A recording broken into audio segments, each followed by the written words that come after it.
Vice President, Mr. Speaker, members of the Senate, of the House of Representatives, yesterday, December 7th, 1941, a date which will live in infamy. The United States of America was suddenly and deliberately attacked by naval and air forces of the Empire of Japan.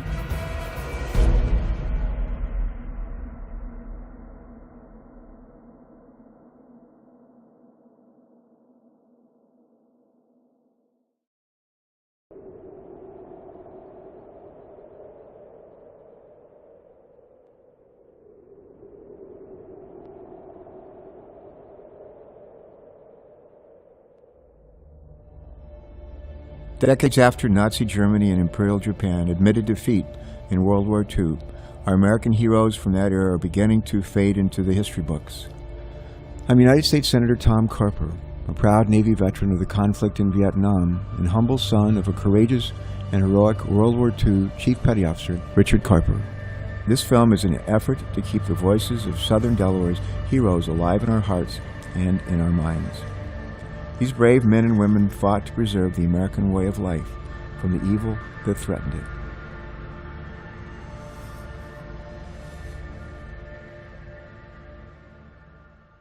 It was that togetherness that ultimately led to the Allies' success throughout the world, including a hard-fought island-hopping campaign in the South Pacific.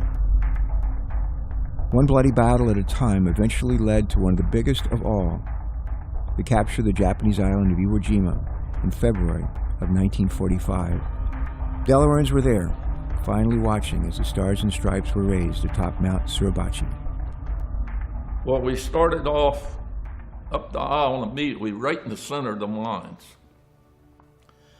And they cut loose shelling, so we dug whatever cover we could get. And I saw a Doberman over here. Dog handler had a Doberman, and as they shelled, that dog was digging deeper. I said, that dog ain't so dumb. Look at him, he's making the dirt fly. Later on, I saw this stretcher team going up.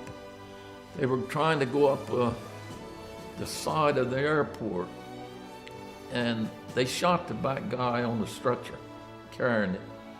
And the poor guy in the front was trying to struggle to get him up. So I ran over there, and another guy seen it, so two of us were on the back. A machine gun fired at me, right down the shoe top, and I kept watching those bullets. And I wanted to turn around. I was so mad to think that here I'm trying to do a good deed, help this guy over there, and they're shooting at me. Many soldiers clung to their faith during the heat of battle, while some discovered theirs. Others began to have doubts. But faith unquestionably played a major role with American GIs during World War II. I came off that island, I thought I was an atheist. I said, how can there be a supreme being?